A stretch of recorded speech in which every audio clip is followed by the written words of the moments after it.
I found myself at my life celebration, a birthday as humans call it. I had reached approximately 130 Earth years.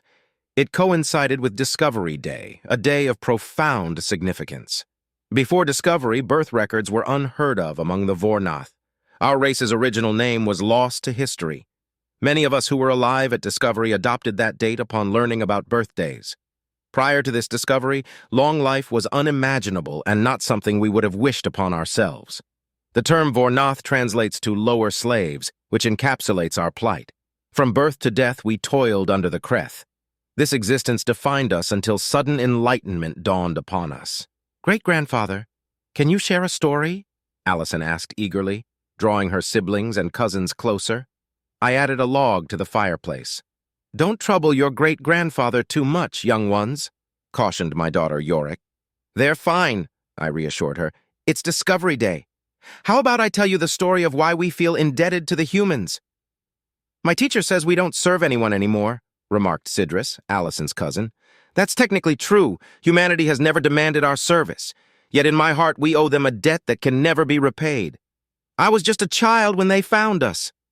"Not much older than you, William. We were aboard a Kreth cruiser when illness struck several of our fellow Vor'Nath. It spread rapidly. The Kreth abandoned us on the first uninhabited world they stumbled upon, leaving us with nothing. Later we discovered they had placed 2 quarantine markers in orbit." "What's a quarantine?" Allison asked. "A quarantine is an order to stay away. The Kreth were afraid more of us would get sick. They abandoned us to prevent the spread of whatever illness we had. Once on the planet, we were truly lost. Without overseers to guide us, telling us when to eat, sleep, or even relieve ourselves, we struggled. We tried to separate the sick from the healthy, but how do you do that when a pouchling needs its mother and only one is healthy? I was separated from my mother after she fell ill. Another mother who had lost her child took care of me. Our fittest found water, and a few brave souls found edible plants. But our numbers dwindled. I never saw my mother again. Yadira, who took me in, was kind. Later I learned I was all that kept her sane. We resigned ourselves to being abandoned when shuttles descended. "Humans or Terrans?" asked Rhonda, my granddaughter. "Terrans are scary," Sidris exclaimed. "I heard they breathe fire when angry." "And they're always angry," added Yadira, my son's granddaughter. "They were Terrans at first. They took pity on us and soon became human." Yadira and I had a spot at the edge of our camp, if you could call it that. Vor'Nath were only given the worst tasks. T'Nath were trained in different skills. The shuttles landed, and we feared the Kreth had returned. At that time, we could barely read a few Kreth words and didn't know other languages existed. 5 figures emerged. We recognized the environmental suits, but their forms were alien to us. Yadira took me and another man, Ida, to approach them. We raised our palms facing them and knelt. Then, we heard them speak. "Hello, I am Commander John Robinson of the Terran Republic warship Scimitar. We seek to meet new races," the Terran said, his words incomprehensible to us. Ida responded cautiously. "We are from Lot 4077. We are prepared to resume our duties," he replied. "John," the Terran pointed to himself, then gestured to Linda. "Her job is to learn new languages. Please continue speaking." I noticed 2 figures standing back, unmistakably of the warrior caste. They observed us like overseers, their weapons ready but lowered. "We're sorry, we don't understand your language. We are Vor'Nath," Yadira explained. "Vor'Nath," Linda repeated, pointing towards us. Ida and Yadira lowered their gazes as our identity was confirmed. "Yes, we are Vor'Nath, ready to work. Some of us are sick, but they can stay behind," Ida added. "Marines, stand down," Commander John ordered. He introduced his team. "Humans, John," pointing to himself. "Linda," pointing to the woman beside him, and Jibril, indicating another member. I couldn't recall the names of the 2 Marines standing behind them, but I knew their presence signaled caution. "You should ask your teachers about them," I thought, remembering the puzzled look on Yadira's face. The Kreth had given us numbers, permanently marking them on our skin after emergence. Names were something we only whispered among ourselves, in quiet. I am Yadira," she managed to say, fear evident in her voice. In that tense moment, I knew if they moved against her, I wouldn't let her face it alone. Stepping forward, I faced the Terrans directly. "I am Galore," I declared, meeting their gaze and tapping my chest as I had seen them do. Yadira quickly pulled me back behind her, but fueled by a mix of courage and perhaps foolishness, I crawled out from behind her and repeated firmly, "Jalore!" The humans chuckled, breaking the tension. Linda spoke up, her tone warm. "Reminds me of Billy when he was young," she said with a smile directed at Yadira. "I recognize that annoyed mom look anywhere." She then turned to me, pointing first at me, then at herself. "Jalore," she said, and then pointed at herself. "Linda." Instead of returning to their shuttle, they stayed with us to learn more. One of the Marines even fashioned a makeshift shelter using a cloth from their shuttle's hull and wing, sleeping under it. The humans astounded us by removing their environmental suits. Without them, they were our height, with more hair on their heads and faces that could convey a myriad of emotions.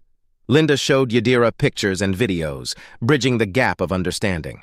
They shared some of their food with us, and to me it was the most delicious thing I had ever tasted. They amazed us further by starting a small fire. Huddled next to Yadira, I felt truly warm for the first time. We spent the next few days together, struggling to communicate but making progress. We walked through our makeshift camp with the Terrans, exchanging words and gestures, learning about each other's languages and ways of life. Then a moment of crisis struck. Someone collapsed in front of John and Linda. Instantly, our fear flared up. Fear of infection, fear of abandonment, fear of reprisal. A few of us moved to carry the collapsed person away, but Linda stopped us firmly. "Jibril, take a look," she ordered. Jibril, a man with darker skin, approached with a small scanning device. He carefully scanned the collapsed person, then held it close for a few moments before scanning Ida, Yadira, and finally myself. "This person's temperature is 6 degrees higher than theirs. It appears to be a fever," Jibril concluded. "If I can conduct a more detailed examination on a few healthy individuals and compare, I might learn more."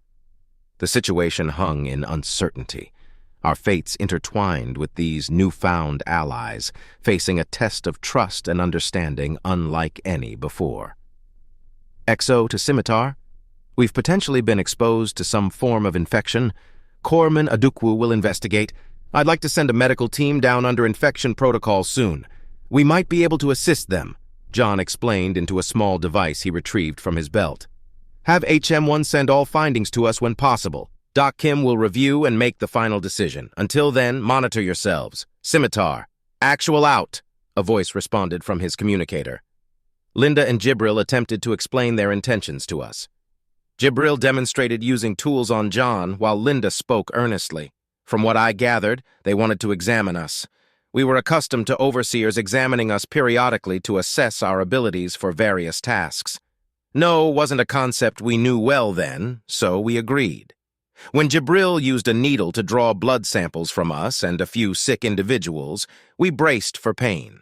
But surprisingly, it was painless. He was remarkably gentle. I noticed he started wearing a mask around us, and the others kept a slight distance. We knew their departure was imminent. Another shuttle arrived, but no one disembarked. The humans unloaded supplies, and Jibril loaded the blood samples he had taken along with his equipment.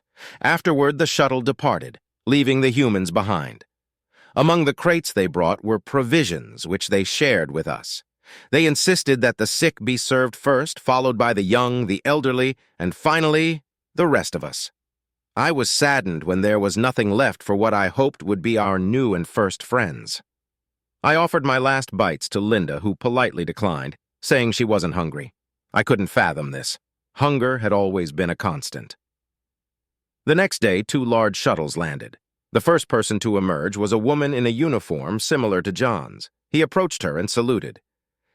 "Captain, I didn't expect to see you here," he greeted her. "I need to speak with them directly. I've been in contact with the State Department, and we're ready to establish relations with them." "Who is their leader?" she inquired. "Captain, with all due respect, this is an active infectious situation," John cautioned. "I didn't grasp all their words, but I sensed they might become our new leaders. I didn't mind, given their kindness and generosity, far beyond anything we had ever experienced. Not for long. They have a simple bacterial infection. I've administered an antibiotic booster, and we have doses for all of you. Based on the samples, it should work wonders for them. We need to distribute this to everyone."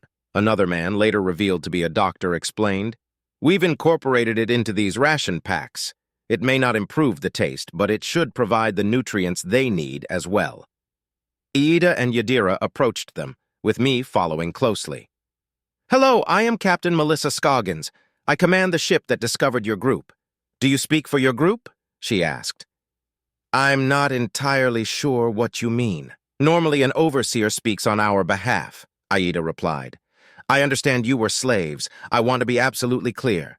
My people consider slavery one of the worst things in life. We despise it. I am here to offer you a place within our borders. Yes, we will serve you as our new masters. You are already far better than the Kreth, Yadira added. Captain Scoggins rubbed her brow, and Commander Robinson joined her. This would be much simpler with a diplomatic vessel, he remarked. The Kind Word and its escort are 3 weeks away. A hospital ship is en route, but still a week away. The General Assembly is prepared to offer them asylum and temporary housing on Luna. I just need to ensure they're agreeable to it, or if they prefer to stay here and receive assistance, she explained. Ma'am, if you'll allow me, I might be able to explain this to them. I'm making progress with their language, and they're learning ours quickly, too, Linda said, approaching them. Please do, Chief. Also, try to explain that this food should help them all feel better, their captain requested. Aye, ma'am, Linda replied and walked over to us. In a blend of her language and ours, she managed to convey that the decision was ours to make. We could stay where we were, receiving food and supplies, but with no guarantee that the Kreth wouldn't return. Alternatively, we could accompany them. A ship was en route to transport our sick and injured. Between that ship and hers, there was room for all of us. They promised to take us to their homeland, where we would never be forced into servitude again. It took nearly the whole day for us to fully grasp the magnitude of this offer. We were cautious, but ultimately agreed to go with them. Even if we were to work for the humans, it seemed a far better fate than remaining under the Kreth. We gratefully consumed the food they provided. By the next day, I felt strange, but not ill. The sick among us were visibly improving. The humans worked with small groups of us, teaching us essential skills like starting fires and constructing what they called heads. I chuckled at the term. In the evenings, gathered around the fires, different people shared stories from their cultures. John recounted tales of frontier life in his homeland, mentioning figures like Daniel Boone, James Harrod, and Lewis and Clark, people who lived off the land and thrived. He had learned these skills from his father and grandfather. I envisioned myself on Luna, starting a fire every night and surviving off the land. But Luna doesn't have any air, exclaimed Jellerid, my great-grandson. That's true, but I didn't know that then. All I knew was the Kreth ship and the world they left us on, I replied. By the time departure day arrived, we were a mix of excitement and apprehension, waiting for the proverbial other shoe to drop. The humans brought down numerous shuttles. Those who were still unwell or injured boarded first. Only humans would conceive of a ship dedicated solely to serving as a hospital. Yadira and I were assigned to the Scimitar. They housed most of us in their cargo bay while others were accommodated in their hangar.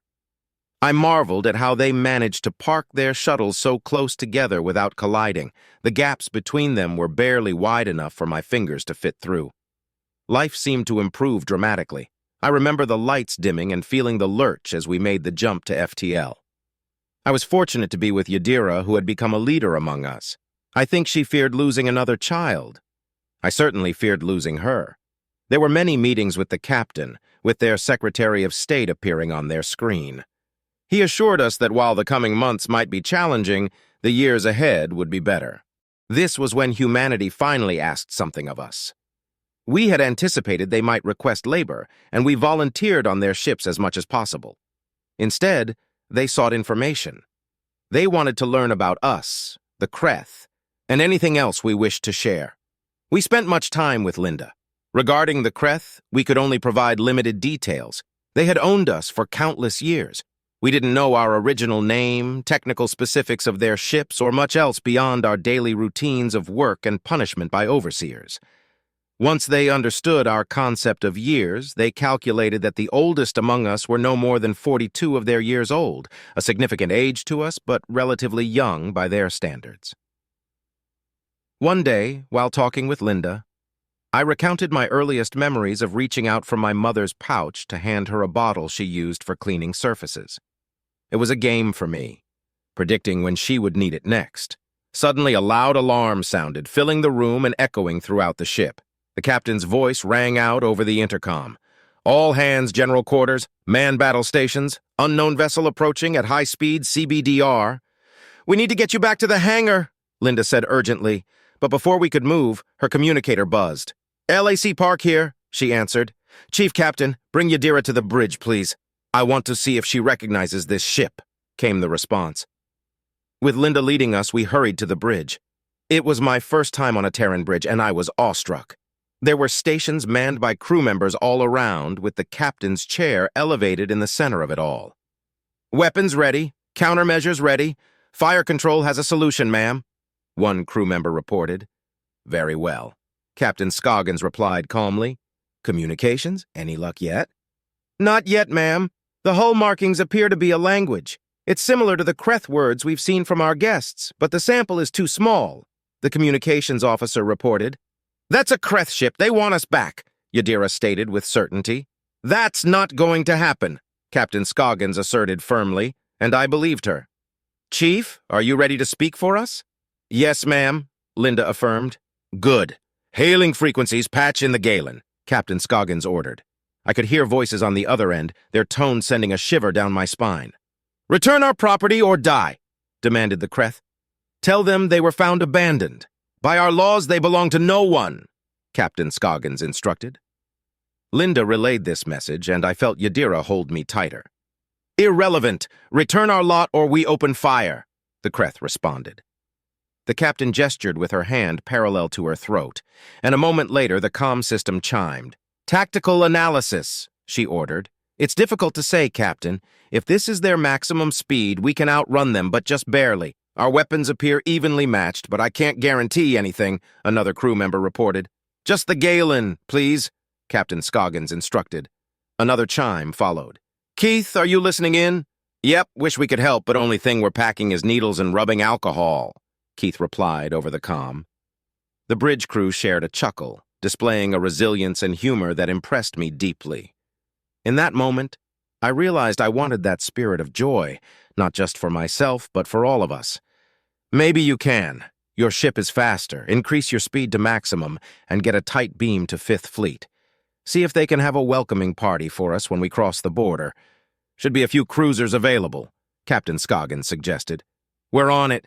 Don't do something stupid like get yourself killed slipping in the shower," Keith replied, his tone light but determined.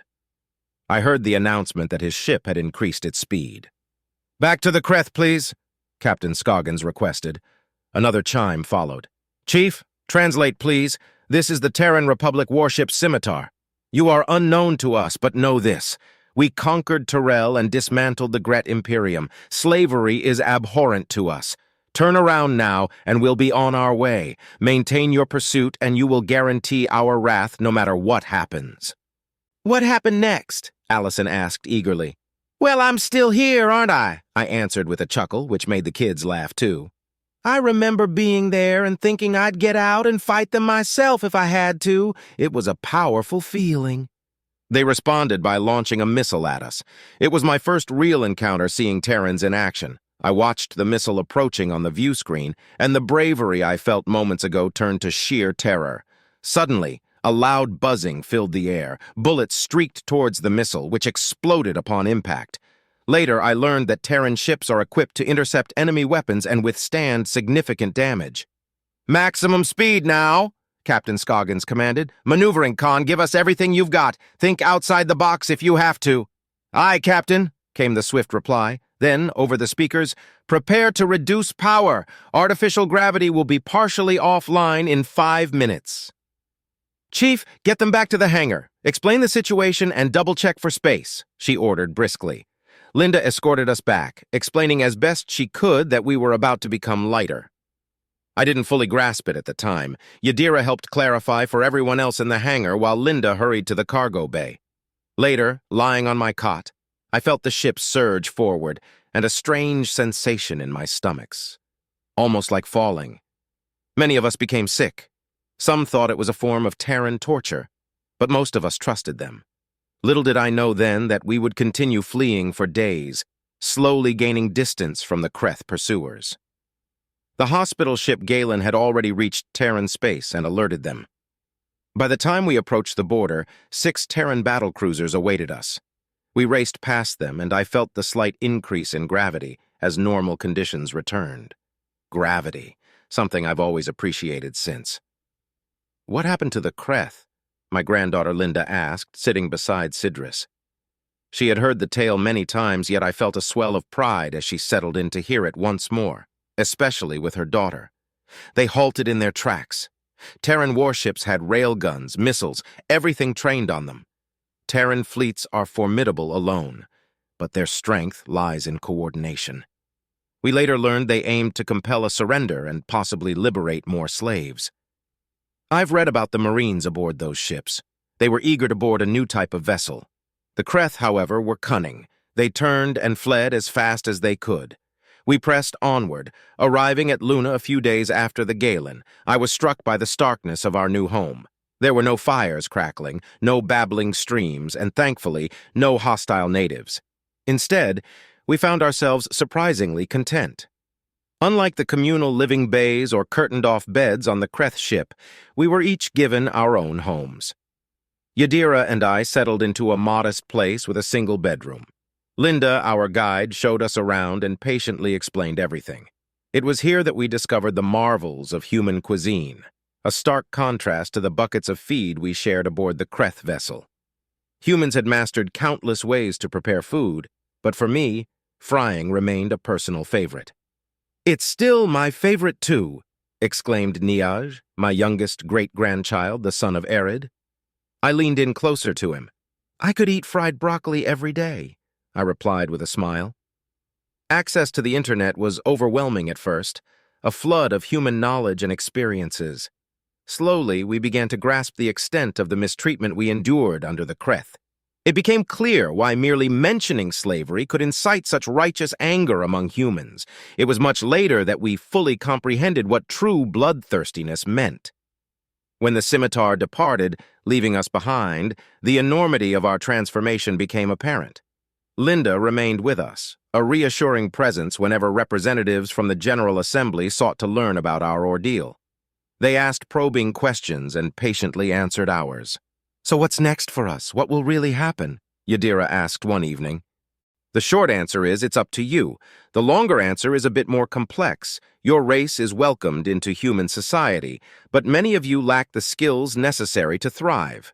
Without education and training, you might be relegated to low-status, menial jobs. We don't want you to suffer the same fate as under the Kreth. That's why we're planning to establish schools for everyone. But first, we need to understand your culture and needs better. For now, this is your home. The General Assembly has granted each of you Terran residency. In time, if you choose, you can pursue full citizenship." "There are 2 important human values at play here," the delegate continued. "Firstly, we abhor slavery. It's been a cause of wars on our planet. Secondly, and to put it frankly, we have a tradition of taking in those who need help. You're welcome to stay and build a life here, or you're free to forge your own path. We want you to decide what's best for yourselves." "I like humans," I couldn't help but exclaim, earning a chuckle from the delegate and Linda. Yadira tried to quiet me with a smile. "We like you too, Galore. We want you to feel at home here, go to school, make friends, and grow up strong," the delegate said warmly. And so we did. The children among us attended school, starting with basic education that accommodated both Kreth and human languages. The adults also returned to learning, discovering that, with proper nourishment, rest, and respect, they could thrive and contribute significantly. We learned how to form true families, ones filled with more joy than we had ever known. Families like ours became something to celebrate in our old age, not something to endure alone. Later, we were embraced by human society with open arms. Word of our arrival had spread far and wide. Instead of being seen as mere tools to be fed, we were welcomed as equals simply for existing. I personally delved into the culinary arts, training under a renowned chef and mastering the intricacies of cooking. As time passed, we began to yearn for a world to call our own, a home where both humans and Terrans would forever be welcome. We felt grateful for the kindness we had received, but also believed it was time to carve out our own path. Thus, we chose this frontier world, far from the shadows of the Kreth and close to the uncharted territories. Here on this frontier, we vowed to stand as guardians. Should any threat approach our newfound friends, they would have to face a united front of Terrans, a living border. Initially, they tried to dissuade us. This world was larger than Terra, with stronger gravity making everything more challenging. But we understood these challenges now, and we were undeterred. When they offered to deed the system to us, we declined, cherishing our Terran citizenship above all else. The beginnings were tough. I still carry the sorrow of Yadira's passing, though Yadira, born a week later and named in her honor, brought a glimmer of hope. I rediscovered the joys of building fires, cultivating crops, and purifying water, feeling a renewed sense of youth. Many of us willingly delved into the mines, extracting this world's resources. We erected a formidable shipyard in orbit, launching Terran warships almost daily. We integrated ourselves deeply into their military, serving in marine companies, the army, piloting fighters, bombers, and shuttles. We engaged in business ventures, owning enterprises alongside our human counterparts. When the time came, our decision was unanimous. We applied for statehood with the General Assembly, proudly identifying ourselves as Vor'Nath, not as former slaves, but as liberated beings who had led the charge against our oppressors, the Kreth. We endeavored to emulate the humane principles the humans had taught us. In this new chapter of our existence, we strive to uphold these values, forever grateful to the humans who showed us what it means to be treated with dignity and respect.